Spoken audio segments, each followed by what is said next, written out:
Today I want to talk about the truss rods that I've been using and the jigs that I use to make the slots for these truss rods. Both of these jigs are essentially the same. The smaller one here is for the fender style neck. The larger one would be for a thicker start for like a tilted headstock. Now for the fender style neck, I like using these StewMac truss rods that I've got, and I like the spoke wheel. You got to leave a notch in the end of your fretboard so you can get access to adjust this. And these truss rods will be able to slide in and out when I'm done.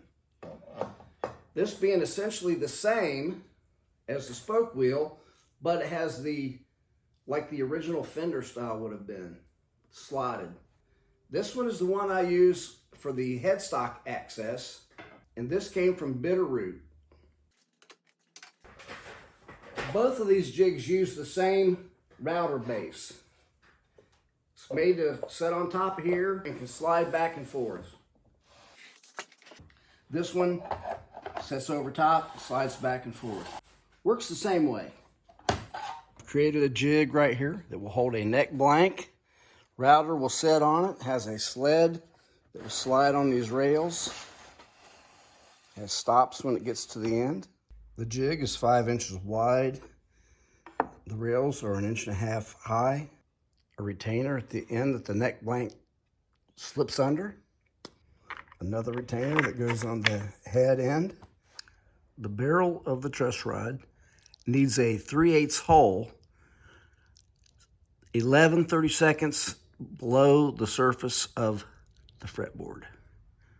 Placing the blank in the jig that I've got the center line marked on. I've got adjusting screws to hold it in place.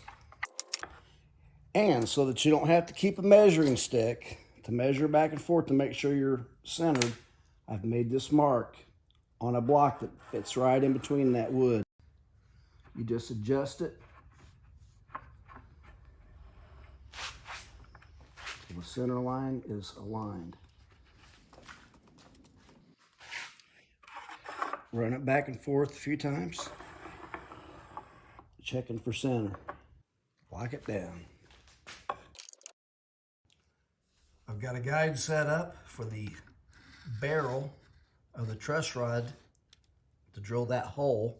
I've got a dimple in there, and when this tape hits this pipe, it's a 3/4 inch hole.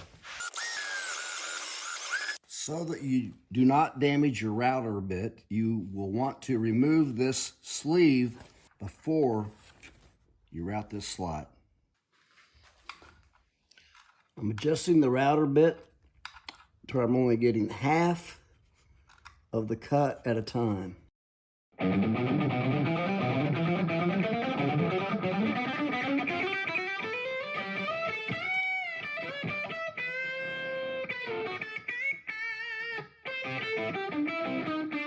Let's check the fit. All right, nice. I've showed you how you can use this jig before you cut out the shape of the neck for the truss rod.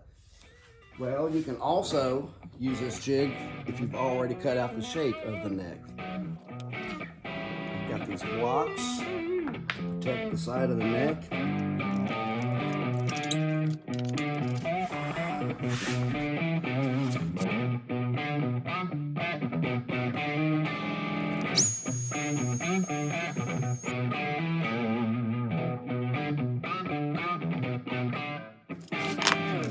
Now this one works the same way. So this is the jig for the thicker blank. The only difference is it's taller. The router sits the same distance over top of the neck as it did on a smaller jig. This one though, instead of being 2-step like the smaller jig, is like 4 steps. You got to figure out where your nut's going to be, the end of the fretboard, line it up with a line that's in the jig. Right here. Here's a board for finding your center. So with your center marked on your neck, you have this block that centers up in the middle, and you just adjust your thumb screws until it lines up. Then you bring it down to the other end and do the same. With the neck positioned and centered, then you have some lockdowns below the router and where it will not be in the way.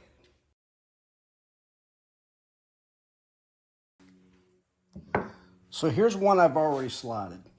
The dimensions for the adjusting wrench XS is 1 1/8 of an inch long, 3/8 of an inch deep, and 3/8 of an inch wide. The dimensions of the nut area are 1 3/4 inches long, 7/16 inches deep, and 3/8 inches wide.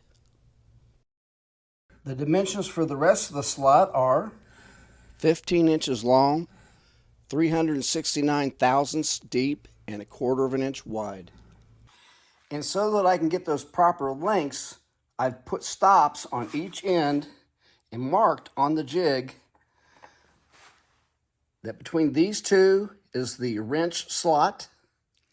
Between the red ones here, that is the adjusting nut area. And then from here all the way to the other end, right here would be for the guitar length. If I was doing a bass, it would go to here. So let's get this set up for the first cut. I'm going to do the adjusting nut area first. Got my 3/8 bit sitting there. It's a rounded off bit. It doesn't have to be, but it'll look prettier. And I've got this set to the depth, full depth I want it to go. Now I'm going to back it off about half of that depth. I've got my stops in. I've got the router base marked with an H for standing for the head end of the neck and the body end of the neck, the B over here, so that I always put it in there the same way. Okay, I've got it set for half the depth. I'm going to go ahead and start her up and do that pass.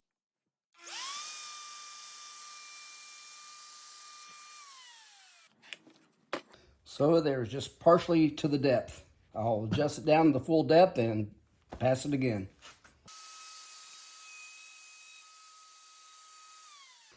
Okay, we need to move these stops down and essentially do the same thing again.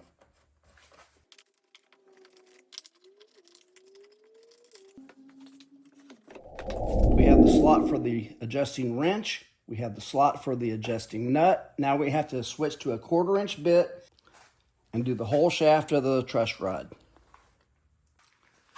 I've already got the stops in for the length of the truss rod. All I have to do is remove these. I've got the 1/4 inch bit on there, set for to cut half the depth. Bring it back to the stops. It'll fit right down into that slot. I'll start her up and run her the whole length.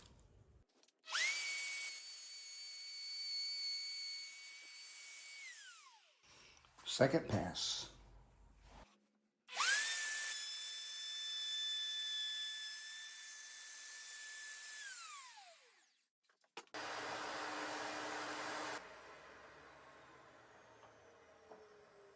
There we go. And they're just right. Okay, we got the truss rod sitting in there just right. The only thing left to do is to drill a hole through here for the wrench to go through.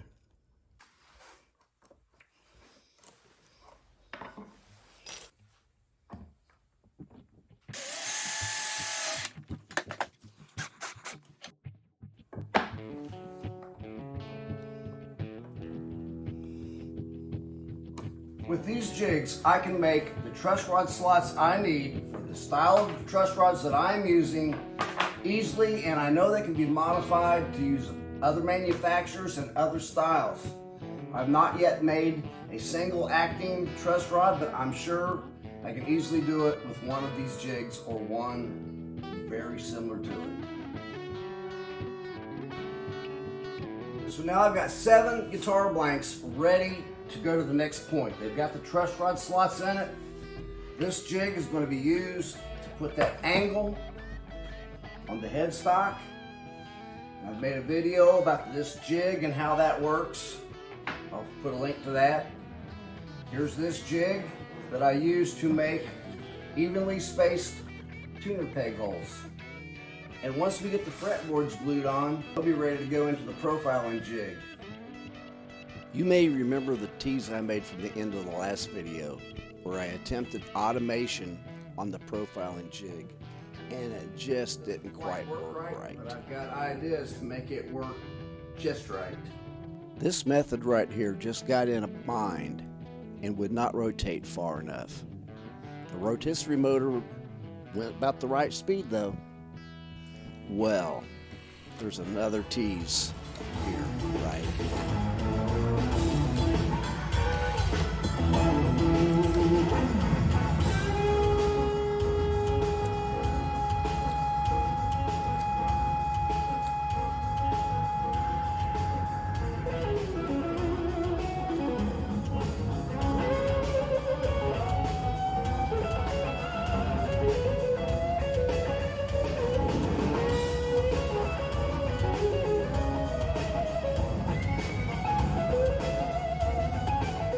So you'll want to be sure to see the video of the fully automated, or should I say partially automated, profiling jig.